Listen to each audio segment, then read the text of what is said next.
일부러 안 적어놨거든요. 두 개 빼고는. 뭐가 있어요? 티록시.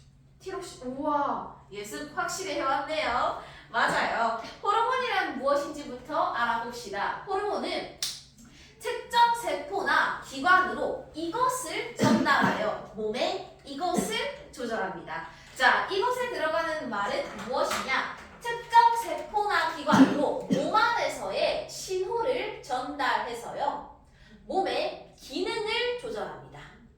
이 호르몬을 통해서 아주 작은 양인데도 불구하고 다양한 기능이 조절된다는 걸 파악해낼 수 있어요. 이번 시간에는 이 호르몬에 대해 초점을 맞춰보도록 하겠습니다. 호르몬이라는 친구는 내분비샘, 모두 내분비샘의 밑줄, 내분비샘, 그 중에서도 혈액으로 분비되어서요, 혈관에 따라서 이동하게 됩니다.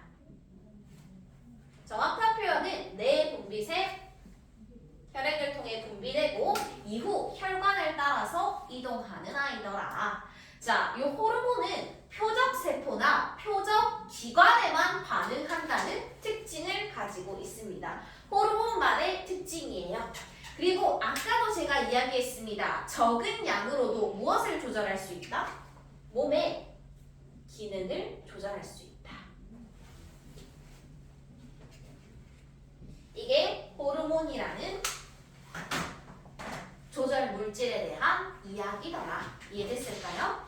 좋습니다. 그렇다면 이 호르몬과 우리 지난 시간에 배웠었던 신경 모두 기억하실까요? 제가 그림 그려주면서 설명을 했었죠. 그 신경과 호르몬은 보통 비교하는 형태로 출제율이 높습니다. 근데 저희 책의 경우에는 지금 한 줄, 두 줄 정도로 나타냈는데 저는 여러분이 좀 더 직관적으로 빠르게 보기를 바랬어요. 그래서 표 형태로 준비했고 이 형태 그대로 함께 살펴볼 거고요. 어렵지 않습니다. 여러분 책에도 표로 나와는 있어요. 다만 플러스 강의 라인에 나와 있을 겁니다. 그 부분 네모 상자 하시고 저랑 같이 보도록 할게요. 신경과 호르몬의 작용 비교입니다. 먼저 얘네들을 비교하기 위해서는 각각 전달 매체가 무엇인지, 각자 이동하는 속도가 어떠한지, 그리고 이 효과가 어느 정도로 지속되는지, 마지막으로 이 신경과 호르몬의 작용적인 범위가 어떤지를 비교해 봐야 되는데요. 제가 한 줄 미리 적었죠. 그럼 나머지는 여러분도 저랑 함께 채우실 수 있어야 됩니다. 먼저 신경의 전달 물질은 뭐였습니까? 뉴런. 네, 뉴런이었습니다. 그럼 방금 제가 말했던 호르몬은 무엇일까요? 자, 시간을 충분히 드리겠습니다. 여러분이 직접 생각해 보세요. 혈관. 혈관? 또 뭐가 있을까?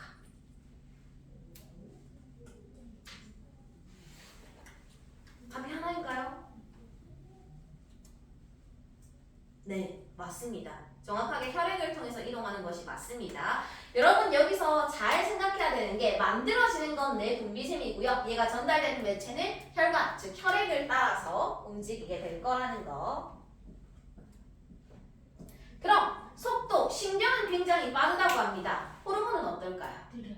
느려요. 네, 얘네들 비교 구문이라고 했죠. 그래서 좀 비교가 되는데 신경의 경우에는 빠른 속도로 움직이게 되지만 호르몬은 몸 안에서 천천히 퍼져나가는 특성이 있습니다. 또한 효과의 지속성. 자, 신경은 빠른 만큼 그 효과가 오래가지 못해요. 그래서 일시적이다라고 표현을 하고요. 호르몬은 어떨까요? 네, 몸에서 지속적으로 작용을 하고 있습니다. 마무리로 얘네가 작용하는 우리 몸 안에 있는 범위를 보게 되면은 상대적으로 신경은 그 범위가 좁은 반면 호르몬의 경우에는 넓습니다. 이 차이를 잘 기억할 수 있도록 기억 꼭 해주시길 바라고요. 플러스 강의 네모 상자 부분에 별표 한번 하고 넘어가도록 하겠습니다. 자, 그러면 저랑 함께 살펴보신 호르몬은 이런 R이었고 호르몬과 신경에 대한 비교를 끝마쳤습니다. 이제 우리가 할 건 사람의 내분비샘과 그 안에 어떤 호르몬들이 있는지 확인해 보는 거예요. 먼저 내분비샘은 저 호르몬을 결국에 생성시키는 역할을 하는 애였죠. 그런데 이 호르몬 같은 경우에 따로 분비관이 존재하지 않습니다. 그래서 바로 혈액을 타고 이동하는 게 이 호르몬이 되는 거예요. 그래서 각각의 호르몬이 만들어지는 내분비샘을 건데 사실 이건 채원이한테 제가 미리 좀 사과의 설명을 드리자면 지난 시간에 저희가 진행했던 이야기였어요. 그래서 이 앞전에 대한 영상을 제가 따로 보내드릴 겁니다. 그 부분에서 한번 파악해 주시고 시간은 많으니까 천천히 하시면 돼요. 자, 뇌 하수체에서는 세 가지 호르몬이 등장합니다. 가장 먼저 첫 번째로는 야 대단한데 생장 호르몬 맞아요. 너 되게 뿌듯하다 도윤아. 그 다음 혹시 나머지도 알고 있나요? 티록신이랑 항이뇨. 어허 항인형 호르몬은 맞는데 티록신은 좀 이따 나와야 돼요.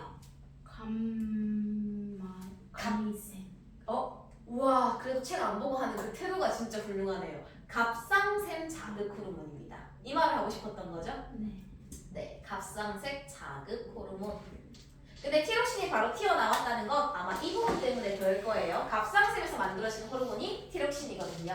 자, 제가 지금 도윤이랑 무슨 얘기를 했는지 잘 모르겠죠? 무슨 이야기인지 알아봅시다. 먼저 뇌 하수체에서 생성되는 호르몬 세 가지가 생장 호르몬, 갑상샘 자극 호르몬, 그리고 마지막 세 번째 항이뇨 호르몬입니다. 이 항이뇨 호르몬은 저와 함께 수업을 하신 여러분이라면 파악을 잘하고 있어야 돼요. 기억나요? 소화, 순환, 호흡, 마지막 뭐였지? 배설, 바로 그 부분에서 나왔던 내용이었거든요.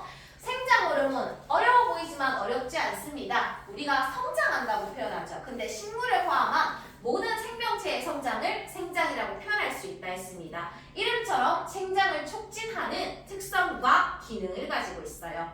그리고 갑상샘 자극 호르몬은 이후 갑상샘에서 분비될 호르몬이 티록신 분비를 촉진하는 기능을 작용할 거고요. 항이뇨 호르몬은 아까 배설 단계, 그 중에서도 콩팥에서 일어나는 물의 재흡수 단계를 조율하는 아이입니다. 그 다음 갑상샘에서 나타나는 호르몬이 바로 티록신입니다. 이 티록신은 진짜 많이 중요해요. 이 티록신의 기능은 전체 빨간 색깔이나 또는 다른 색깔로 별표 밑줄 한번 해주세요. 나머지도 물론 다 중요합니다. 그러나 티록신의 경우에는 이 세포호흡과 관련돼서 여러분이 이번 수업뿐만이 아니라 이후 더 나아가 고등 과정에서도 꽤나 많이 바라볼 친구거든요. 그래서 기억 잘 해놓으시고요. 그 다음 부신으로 가겠습니다. 부신에서 나타나는 이 호르몬 이름은 아드레날린입니다. 에피네프린이라고도 부르고 있는데 이 친구는 좀 쉽게 생각하면은 기분이랑 좀 관련이 있어요. 얘는 혈당량 그리고 짜증나 혈압 그리고 심장 박동과 좀 관련이 되어 있는 아이입니다. 여러분 책에 있는 사람 모형에서 위치를 찾아보면은 뇌 하수체는 뇌 쪽에 밀집이 되어 있고요. 갑상샘 그리고 이자 위에 부신이 붙어 있다는 걸 확인할 수 있을 겁니다. 그 다음 이 이자에는 또다시 두 가지 호르몬이 나타납니다. 이 호르몬 두 가지는 반드시 기억하실 것을 제가 요청하는데요. 첫 번째 아이는 인슐린, 그렇습니다. 두 번째 아이는 글루카곤. 이야, 좋은데 누나? 너의 예습 진심으로 축하해요. 자, 이자에서 나타나는 이 인슐린과 글루카곤은 호르몬 자체에 여러분 밑줄 그어주시고요. 각각의 기능을 잘 살펴보세요. 한 명은 혈당량을 어떻게 해요? 낮춥니다. 나머지 하나는 어때요? 높이고 있어요. 요 작용이 되게 중요한데 좀 어려운 용어로 나중에 둘은 기란작용을 한다고 할 거예요. 무슨 말이냐? 하나는 올린다면 나머지 하나는 떨어뜨리는 작용을 하고 있다는 겁니다. 다시 이자에서 발생하는 호르몬은 인슐린과 글루카곤이 있고 각각 인슐린은 혈당량을 떨어뜨려 글루카곤은 혈당량을 올려. 그 차이가 있더라. 그 다음 난소와 정소에서는 각각 난소에서 나타나는 에스트로겐, 여성의 2차 성징을 나타내는 호르몬이고요. 정소에서 발생하는 호르몬 테스토스테론은 남성의 2차 성징을 작용합니다. 여기까지 호르몬에 대해서 여러분이 알아보셨고요. 각각의 호르몬의 종류는 모두 잘 기억해 놓으시길 바랍니다. 중간중간에 제가 빨간색으로 표시한 부분은 특히나 더 여기 단원에서 중심적으로 다루는 부분이니까 반드시 기억하실 수 있도록 어느 정도 암기를 해놓으시는 걸 추천드리겠습니다. 그 다음 호르몬 분비 이상으로 보시면 되겠습니다. 아까 호르몬이 되게 적은 양으로도 기능을 조절한다고 했었잖아요. 근데 호르몬은 너무 과해도 문제고 반대로 너무 없어도 문제가 일어납니다. 어떤 문제들이 일어나는지 대표적인 호르몬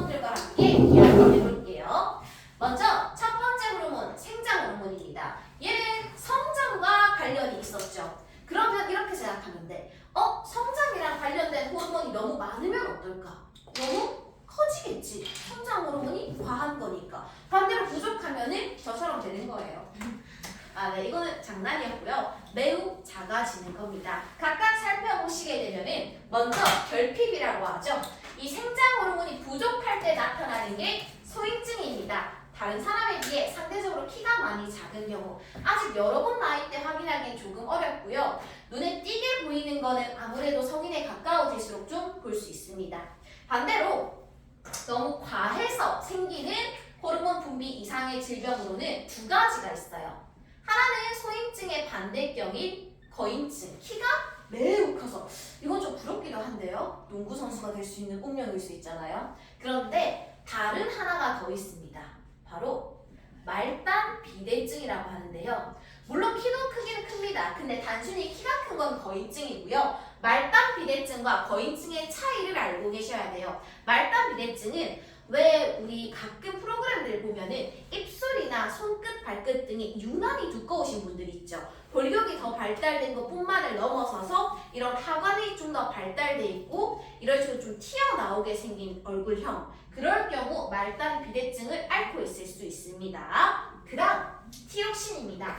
티록신도 부족과 과다, 즉 결핍증과 과다증을 각각 나타낼 수 있는데 저는 여러 번 나이 때 약간 뭣도 모르고 티록신 과다증에 걸려보고 싶다고 생각하는 이유가 있어요. 그 왜 그랬는지 설명을 할 건데, 먼저 티록신이 부족하게 되면 걸릴 수 있는 질병이 갑상생 기능 저하증이고요. 반대로 너무 많이 분비돼서 과다증에 걸리면 갑상생 기능 항진증에 걸릴 수 있습니다. 둘은 반대격이겠죠? 어떤 차이가 있냐면 이 티록신이 부족하게 되면서 저하증에 걸리게 돼버리면은 많이 춥습니다.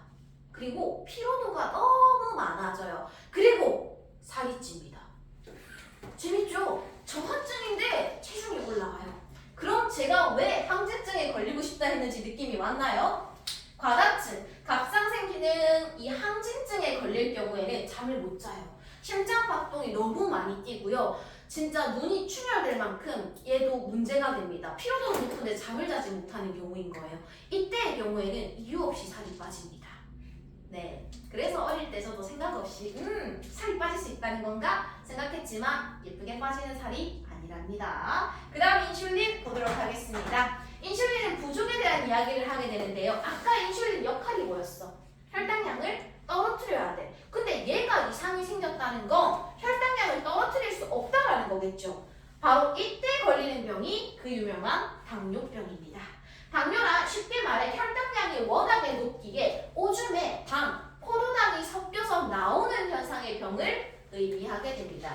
조심해야겠죠. 보통은 이제 노년기에 당뇨병 때문에 고생을 많이 한다 알려져 있는데 요새 청소년 당뇨병을 무시할 수가 없습니다. 단 거 너무 많이 드시지 마세요. 좀 위험할 수 있습니다. 그 다음 항상성 유지 넘어가도록 하겠습니다.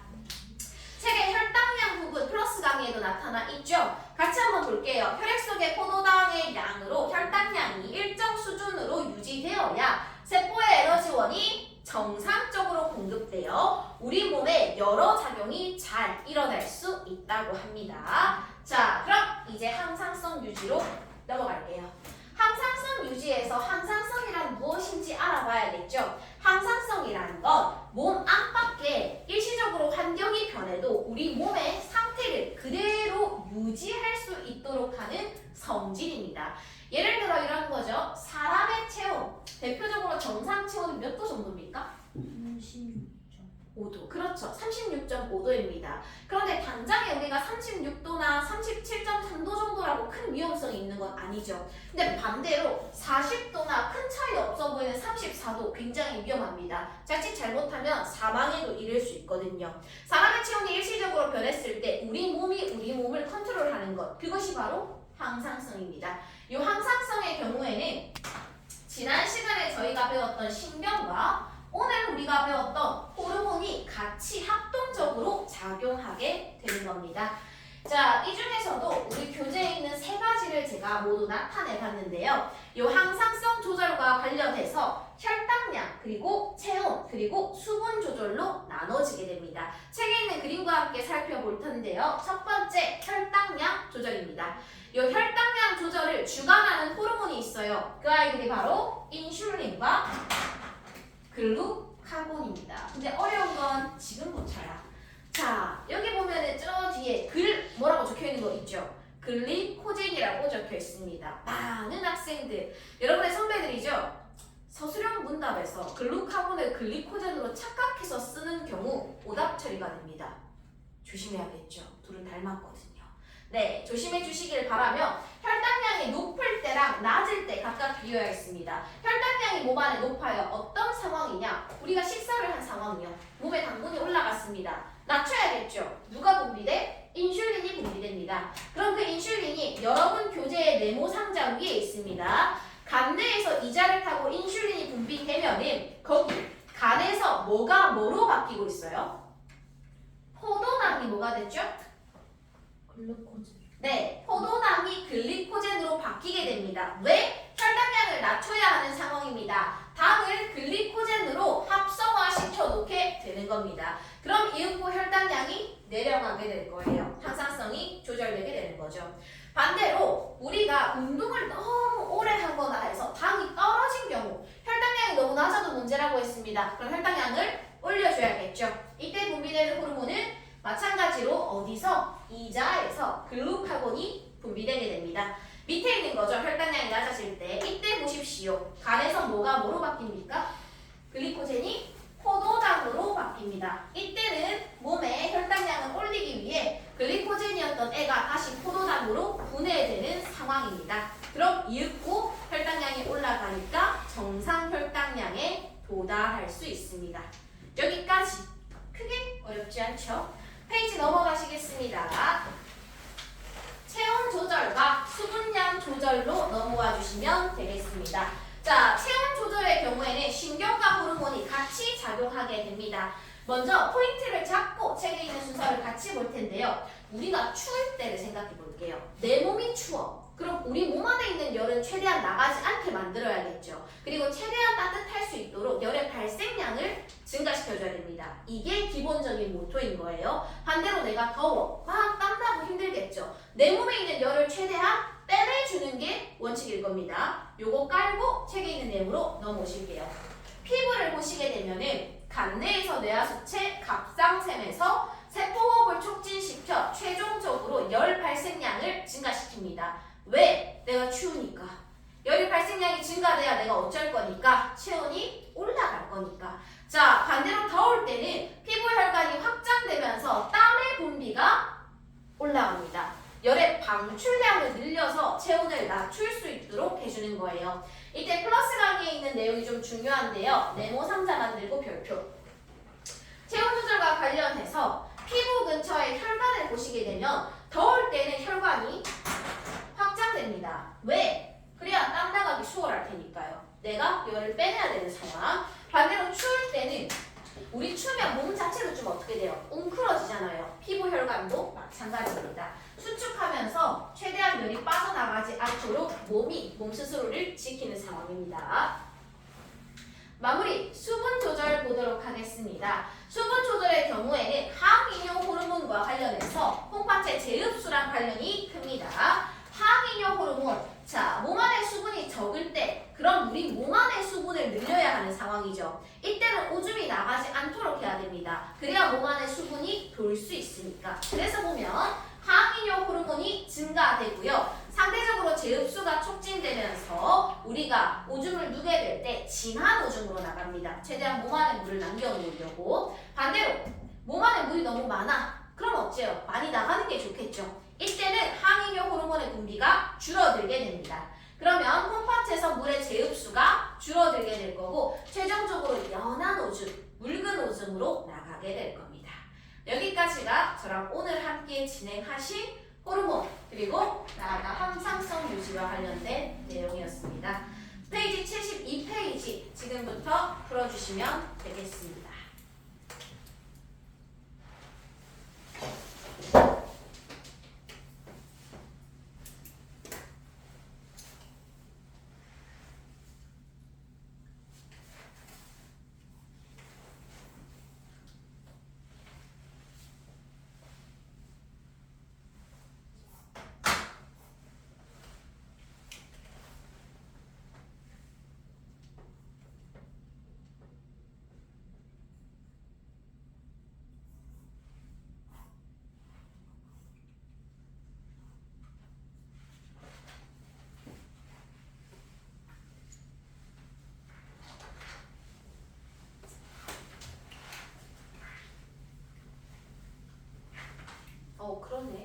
여러분이 지금 1학년이죠? 네. 어때? 첫 중학교 생활에 표정들이 어째 썩 행복해 보이지가 않네요. 저런 어린이들이. 괜찮아. 이제 시작이야.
그러게. 중학교 급식은 초등학교 급식과 맛이 달라요?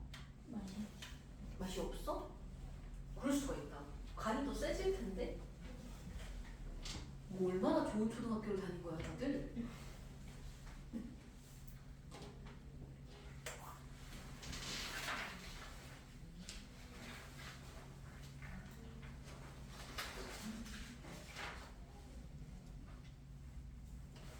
그러게요. 제 생각에 중학교 1학년 때 학교에서 제일 많이 들었던 말은 선생님들이 유독 이 말을 많이 했어. 너네 이제 초등학생 아니야. 고정 멘트입니다, 이거. 고등학교 1학년 가면 또 이제 그렇게 말해요. 너네 이제 중학생 아니야. 근데 대학생 가면 그러는 거지. 이제 고등학생 아니야. 반대로 3학년이거나 초등학교 6학년 때도 그런 말 많이 듣지 않아요? 너 이제 중학생이야. 맞죠? 그런 게 어디 있어? 아직은 애기여도 되지 뭐.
해석 한번 해보세요. 빨간 펜 드시고요. 5번에 그 불편이 없어지고. 아하 이렇게 1번에 OOXX 6번에 니은 리을 7번에 갑상샘 자극 호르몬 8번에 C 이자입니다. 9번에 1 항상성 2 간뇌 3 인슐린 디귿 티록신 아마 2번에 대해서 못 찾으셨다면 지난 시간 내용이 아직 완연하게 복습이 되지 않은 겁니다. 참고하시고요. 그쵸? 허가 찔리죠 지금 몇 명? 네. 보면 알거든. 세원이는 아마 2번 못 풀어서도 괜찮아요. 오늘 내용에 포함되지 않았습니다. 10번에 니은 디귿 기억순입니다. 네, 대부분 그 2번에 실수가 좀 컸던 것 같네요. 73페이지로 오시고요. 탐구 공략하기 여기서부터 문제풀이 하면 되는데 저희가 73쪽을 풀었죠? 제 기억이 맞다면 네, 그렇다면 넘어가셔서 76쪽부터 푸시면 되겠습니다.